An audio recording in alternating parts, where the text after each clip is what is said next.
All right, we are at our finale, and we are just going to review some information.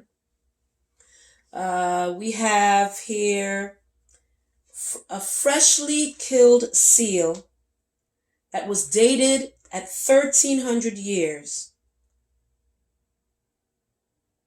Okay, we're going to talk a little bit about that.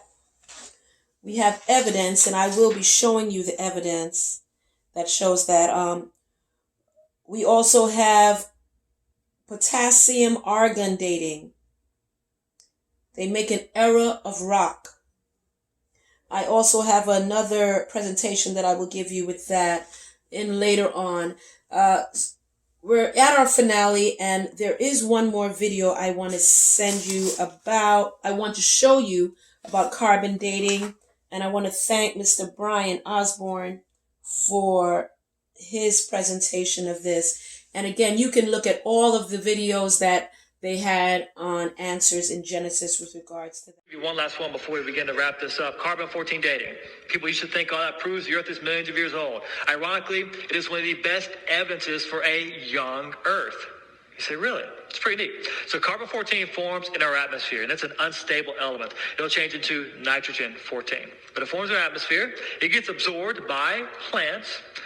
Animals eat plants. We eat animals and plants. So all living things contain some carbon-14 inside of them. And remember, it's an unstable element. But all of you contain some carbon-14 inside of you. That means all of you are slightly unstable. And some more than others, right? But here's the thing. When a creature dies, it stops taking in carbon-14. And the carbon-14 it has inside of it starts to decay back to nitrogen-14. Now here's the key. Carbon-14 decays so quickly that within 100,000 years after the creature's death, there should be absolutely no detectable carbon-14. None. So if anything's over 100,000 years of age, in reality, it should have no detectable carbon-14. None. So it's a good test. So what do we find in real organic remnants in all the rock layers, no matter their supposed ages? We find, you probably can guess it, large amounts of carbon-14 in all of those organic remnants, and all the rock layers have very similar levels, by the way, like they were laid down at the same time. We find carbon-14 in the coal seams. We find carbon-14 in dinosaur bones again and again. We find carbon-14 in diamonds, which again blows the secularist mind because diamonds are thought to be billions of years old, and you cannot contaminate a diamond. Okay, so you saw that video talking about carbon dating.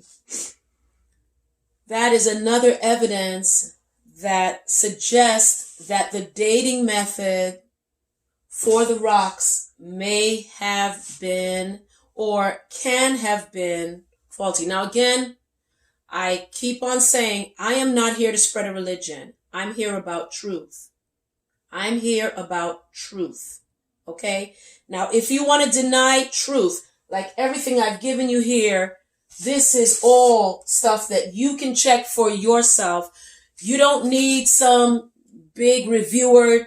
You don't need someone with a lot of views on the internet to tell you this. You can look at this and get the information for yourself.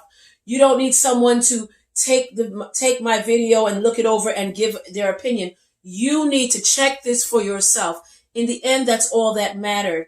Let me tell you something, and I just want to make sure we're clear on this. When you go to a physical, someone else can't do that physical for you, okay? You have to do it for yourself. This is a mental lesson for you, and this is about your worldview. This is about your life. It doesn't matter what they think. It doesn't matter what Ken Hovind thinks. It doesn't matter what Ken Ham thinks. It doesn't matter what Bill Nye thinks. It doesn't matter what Mr. Dawkins thinks. It doesn't matter. What matters is the truth and what you can find for yourself. Everything I've given you here, you can find for yourself. You don't need someone else to give you that information. But I want to thank you that you've spent time listening to me. However, I'm encouraging you, do the research. Seek and you shall find. You don't need anyone else. You don't need a doctorate. This is simple information that you can find for yourself. And I want to encourage you in your journey. I do encourage you to look at these videos that I've mentioned to you. Look at them. Listen to Bill Nye. Listen to Mr. Dawkins. Listen to, as I said, Ken Ham. Look at the sources that they're using, and make a determination. This could be detrimental to your life. So I'm encouraging you. Thank you so much for watching this, and this is the finale. And please subscribe. Bye-bye now.